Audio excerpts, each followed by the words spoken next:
me and pushed the door. "Get out here," he shouted, but I stayed there on the floor, frozen in the terror that rose and filled my brain, for I knew what they intended. I could not face the pain.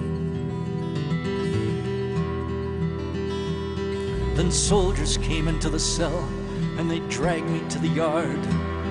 They threw me down before a cross, brought the whip down hard. "Carry it," they shouted, as I struggled to my feet. I put my shoulder under it and dragged it to the street. I stumbled through a wall of screams as they drove me through the gate. It seemed that thousands lined the streets, their voices filled with hate, like a wolf pack in the night that moves in for the kill. They closed the gap and followed us as we started up the hill. And it seemed I'd barely reached the top when they grabbed me from behind. They threw the cross down under me and tied the ropes that bind the arms close to the beams as they nailed the feet and hands. And they raised the cross up in the air and dropped it in its stand.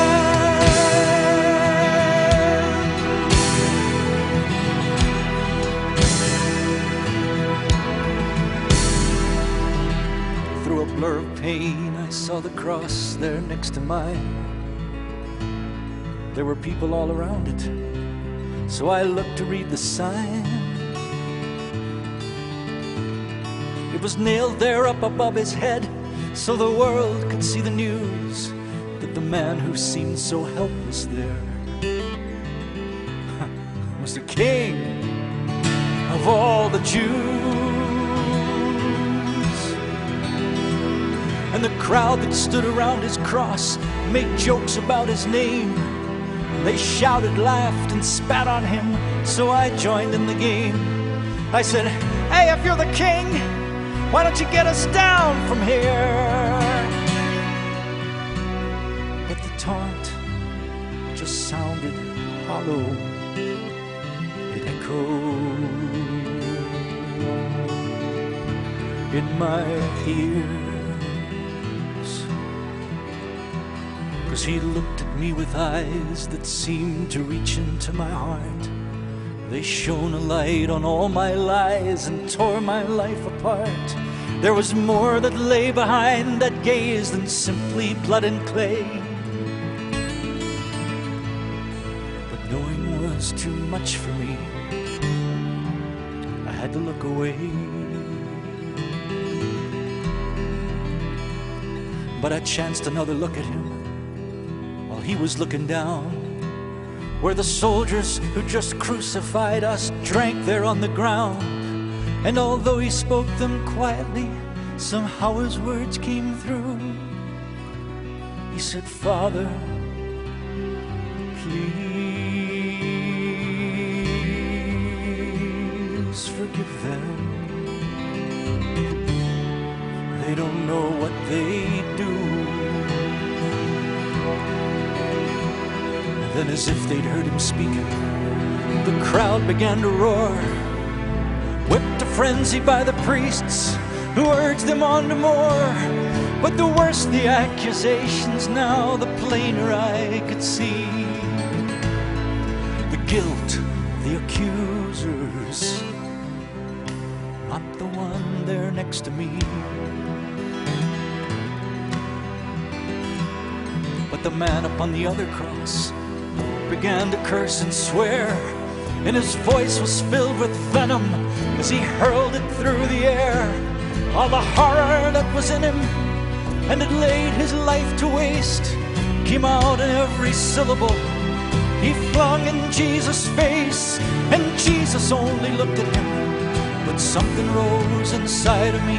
In spite of all that watched us there, it couldn't be denied, because his righteousness and innocence were shining bright and strong.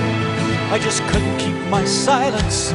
If that cursing still went on, I cried out, "Don't you fear the wrath of God? Even at the end, you'll curse us both into the pit. Is that what you intend? We're only getting what we're due. We've sinned our whole lives long. But don't you talk to him that way, 'cause he's done nothing wrong.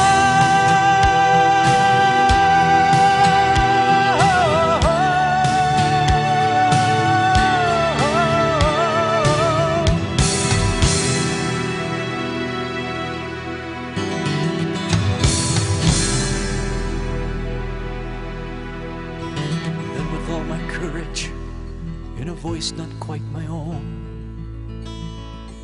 I asked him, Lord, remember me when you come into your throne.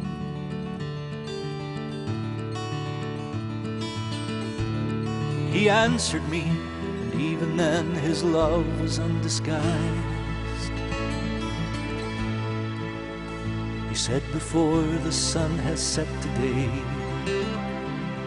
you'll be with me in paradise.